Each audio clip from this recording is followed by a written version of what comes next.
Everybody cannot be your friend. You can't be everybody's cup of tea. In life, some people will care for you much more than others.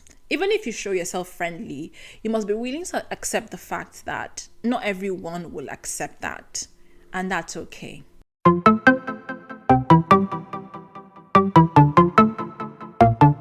What's up, guys? Welcome to another episode of Life Lessons with Law. My name is Loretta Gerard, and on this space, we like to have open, honest, authentic, heart-to-heart conversations on everything pertaining to love, life, faith, and womanhood. If this is your first time of watching this channel or listening to my podcast, you are most welcome. And if you are a returning listener or subscriber, thank you. Thank you so much. You make this worthwhile, so thank you. All right, so today I'm going to be sharing some of the lessons that I am learning about friendships. Okay, so without further ado, let's get straight into it. Now, here are a few lessons that I'm learning about friendships. The first thing that I need you to know is that everybody needs friends. You cannot do this life alone. You can't do this life alone. And trust me when I say this, because if you're an introvert like me, it's easy to say, oh, I just want to be on my own. I don't want anyone around me. I don't like talking to people. I don't want to have friends. But look, human beings are social beings, and we exist, like we thrive in community, and we weren't created to be alone. In fact, in the beginning, what did God say? God said, it is not good for man to be alone. God didn't create us to just operate by ourselves and to just be alone in the world and exist in the world alone. You need friends.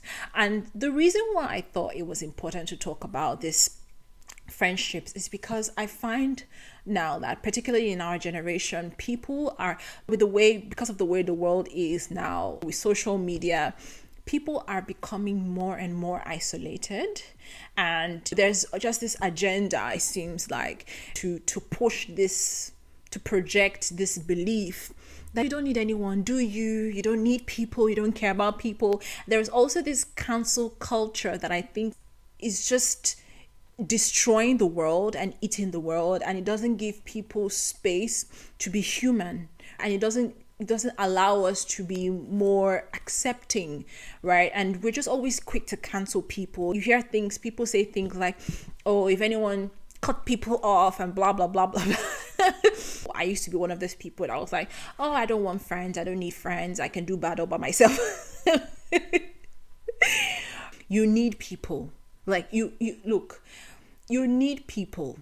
You need people around you. They bring joy into your life. When you have the right people around you, it makes your life feel full. It makes your life feel joyous. It makes your life, it adds color to your life when you have the right people around you. Emphasis on the right people around you. So yeah, you need people. I just wanted to establish that. It's just as a foundation for every other thing that we're going to say today, that I'm going to share today, okay? So just have at the back of your mind that no, you can't do life alone. You need people. You need people. You need friends. All right? Even the Bible says that you should love your neighbor. You see? Love your neighbor. Do good to those around you. So you can't live in isolation. You can't live as an island. You need people around you. Your thoughts and your belief about friendships matter, because look, there's something about energy. If you have the wrong thoughts, even if you say something, like even if you pretend, at the end of the day, you're going to attract what you had in your mind. Let me explain this. If you want to have friends and you are open to friendships, but somewhere at the back of your mind, you feel like, oh, nobody can be trusted, or friends are bad, or friends are going to hurt you, you would see that at the end of the day, you are going to be repelling people. Somewhere deep in your mind, you want to have friends, you'd like to have friends, but because a belief system has been created, because somewhere at the back of your mind, you have believed the notion that people are bad, people are going to hurt you, you will end up releasing that energy into the world, and people perceive energy. It's just amazing how God has created the world. People perceive that energy and they will respond to you not based on what you actually want or what you actually desire, but based on the energy that has been produced by the quality of your thoughts. Right. So if you're going to attract more friends, or if you want to attract the right people and you really truly desire to have friends, it starts with your mind. It starts with renewing your mind. It starts with rewiring your mind. And I want to say that a lot of times our attitude to friendships has a lot to do with trauma, has a lot to do with how we were raised. For some people, they were raised to believe that it's bad to have friends. So as you know, for some of you who are watching this, probably your parents have told you at some point in your life, don't have friends. Friends are bad. Only God is your friend. Or only your sisters and your brothers are your friends. Friends are not good. Friends will betray you. You grew up having that belief, and you grew up relating to people based on that lack of trust. For a lot of people, it's because of things that they have experienced or the trauma that they've experienced. They grew up believing that people are bad generally, or they grew up believing that people cannot be trusted, or maybe they grew up seeing what a so-called friend, did to their parent or their family, and then they end up living their life, projecting that even into their own lives, and that ends up shaping their perspective about friends and about friendships. So it begins with rewiring your mind, going back to ask yourself, what is it that is shaping how I see people? What is it that is shaping my perspective to friends? For some people, it might not even be their nurturing. It might just be things that they saw on social media, stories that people said about how this friend snatched this person's husband, how that friend killed this person, and blah, blah, blah, blah, blah. And all of that kind of sows a seed of, distrust in your heart. And then you find it hard to relate with people because you're operating based on those beliefs, right? Now, am I saying that these things don't matter and people don't betray people?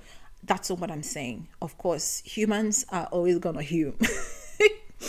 But at the same time, two things can be true. It is possible that some friends could hurt you, but there's also some friends that have been nothing but blessing to people, but a blessing to the people around them. So there are people whose experience with friendships have been bad. It's been one of betrayal and hurt. But there are also people whose lives have been changed for the better because of the kinds of friends that they've had over time. So it depends on what you want to see. There's good in the world and there's bad in the world. So you choose what you want to see. You choose the kind of experience that you want to have. Okay? If you must have friends, you must show yourself friendly. The Bible says this in Proverbs 18:24. If you want to have friends, you must show yourself friendly. There's a level of vulnerability that is required if you're going to have friends. You must be willing to put yourself out there, and you must be willing to receive rejection, because not everyone is going to accept you. And I'll tell you a story personally. There used to be someone that I know that I really liked this person, and I really wanted this person to be my friend. Now, trust me, I'm quite introverted, so it means that I don't have a lot of people close to me. Because I can't keep so many friends naturally. So it takes a lot of emotional and mental energy for me to keep people around me. I want to be able to invest in the friendships and the relationships that I have. So I can't keep a lot of people close to me. But there was this person that I really liked this person, and I really wanted this person to be my friend. And so I'll try to communicate with this person, reach out to this person. I tried to show myself friendly to this person. I put myself out there, and I was vulnerable, which I'm hardly vulnerable to people that I don't really know because I'm kind of guarded. But I was willing to be vulnerable to this person. But I received the cold shoulder. It hurt. It hurt my pride because I was like, but I'm a good person. I'm a good friend to have. Like, why won't you, don't you want to be my friend? But my point is that even if you show yourself friendly, you must be willing to accept the fact that not everyone will accept that. And that's okay. Like, rejection is real, and a lot of people find it hard to put themselves out there to try to make friends because they're scared that that energy might not be reciprocated. But the truth is that if you don't put yourself out there, you never know. You might end up finding a good friend. I felt bad when that person treated me that way, but then I just understood that, look, it's okay. Right, I did what I could do, but I can't always be someone's cup of tea. And that's okay. God will bring the right people to me when it's time. But the most important thing is that you should be willing to put yourself out there if you're going to have friends. Okay? And that leads me to my next point. The whole world doesn't need to like you. And I think the mistake that we tend to make is, like, sometimes we go to the extreme and we want everybody to be our friend. Everybody cannot be your friend. You can't be everybody's cup of tea. In life, some people will care for you much more than others. Just like the story I just mentioned, I just told you. It doesn't mean that this person that I try to be friends with is a bad person. I'm probably not the kind of friend that she wants. I'm probably not the kind of person that she wants to have in her life. And that's okay. People are not bad simply because they did not welcome you into their circle. You just are not their cup of tea. You're probably just not the kind of friend that they want. And that is okay. You will find your tribe. So yeah, you can't be everyone. You're not ice cream. Everybody cannot like you. And I think it's a good thing to have that at the back of your mind so that you don't have to pretend, or you don't have to be someone that you're not just because you're trying to be friends with someone, or just because you're trying to get into someone's good books. Okay? You don't have to be everybody's cup of tea. And everybody cannot be your cup of tea. And that is okay. God will send your tribe to you. God will bring people into your life who will actually care about you. But you must be willing to open yourself up. All right? And that leads me to my next point. When it comes to friendships, you must be willing to give. It is give and take. It is give and take. A lot of people are selfish when it comes to their friendships. And I had to learn this, like, over time, because a friendship it should be you give, you receive. But we tend to make that mistake of making it all about us. It's not all about you. So you must be willing to pour into it as much as the other person is pouring into you. So 2 people or 3 people, it's just about giving and receiving. You give and you receive. You don't make it all about you. Good friendships are about receiving and also giving. So you be there for your friend as much as your friend is also there for you. Don't try to be the center of the friendship. Okay, that is selfish. So that's another thing that I'm learning about relationships, about friendships. It is give and take. Pour into it as much as the other person is pouring into you. And also, and you are not wrong for also wanting to receive. And when I talk about giving and receiving, I'm not just talking about like financial or material things. I'm talking also about the emotional resources, the time that goes into it as well. Just also assess it to be sure that it's not one-sided, and sure that you're not the only one who's also always doing the giving without receiving anything. If that's the case, it's one-sided, and you probably should have a conversation with your friend about that. Bear in mind that I said have a conversation. I didn't say, oh, cut off. because you're dealing with a human being. Sometimes people don't know. And the beautiful thing about friendships that you can be honest with someone, and the person is willing to learn and grow, and the person truly loves and cares about you.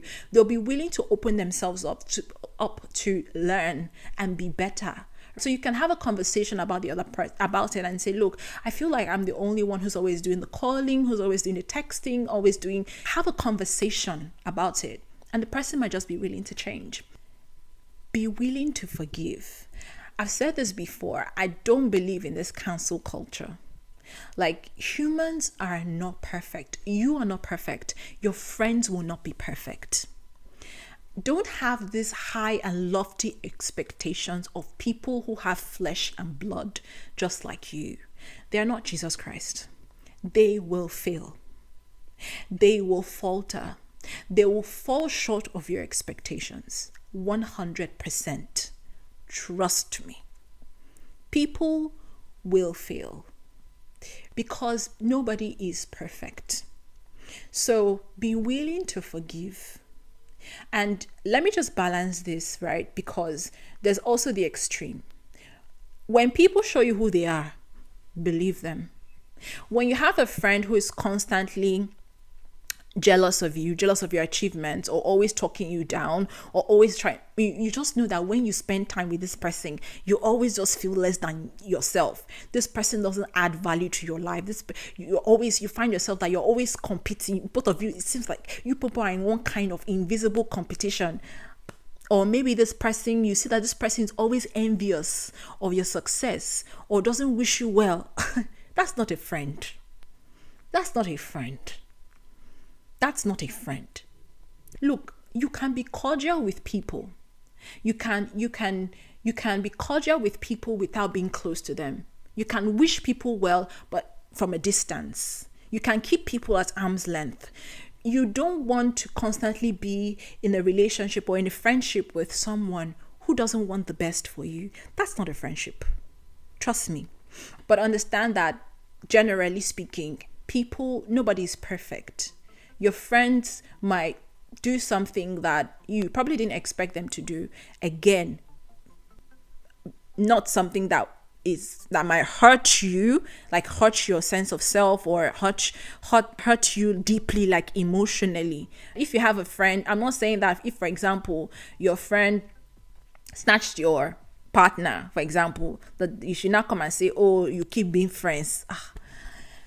That one is hard though. So know the balance. What I'm just saying is that people will fail, people will fall short of your expectations, so you should be willing to forgive. All right, but again, there's an extreme to that you should also be careful of. Don't keep being friends with someone who wants to end your life or who wants to make your life a living hell. That's not a friend. That's an enemy. So don't call enemy friend. Okay, I think I've kind of like emphasized that a lot. So let's move on. The next thing I'll say is it is important to stratify your relationships. I have a whole podcast episode about navigating friendships in your 30s. So you can listen to that episode. It's also here on YouTube, or you can go to anywhere you get your podcasts from and just listen to that. I talked at length about friendships and the need to stratify relationships. So you can go and listen to that. Okay. But what I mean by stratifying relationships is, look, everybody cannot be number one in your life. And that kind of ties back to what I said about you can't always be everybody's cup of tea. And I learned this a few years ago, that you can't, if someone places you in category D, don't place them in category A. Because when you place someone who has put you in category D, in category A, you have high expectations of them. And they will always fall short of those expectations. Why?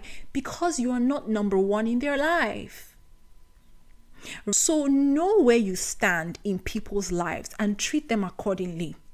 It's not a bad thing. It's a healthy way to do relationships. And you can't call everybody friend. Like, I have a label for every single person in my life. I know the people I call friends. I know the people that I call close friends. I know the people that I call inner circle. I know the people that I call acquaintances. I know the people that I call colleagues.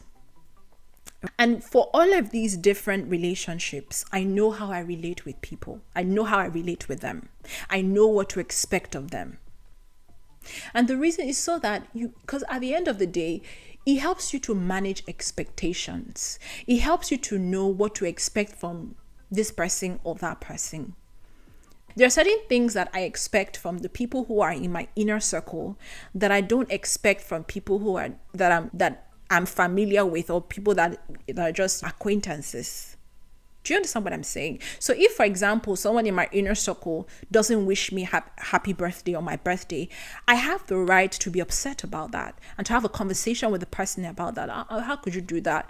Compared to if someone that's just an acquaintance, or someone who's just like a distant acquaintance, or someone that I just know, or someone that's just a colleague doesn't wish me a happy birthday, I won't lose my sleep over that. It's okay. It's okay. So yeah, stratifying your relationships helps you to manage expectations. You can be cordial with people without them being so close to you. Okay? So yeah, stratify your relationships. The final thing that I would say is be willing to walk away from bad friendships. And bad friendships looks like different things to different people. For me, I don't like to be in a friendship with someone that constantly talks down about other people. I can't stay in such an environment. I can't be in a friendship with someone who always has something negative to say, either about me or about other people. I can't stay there.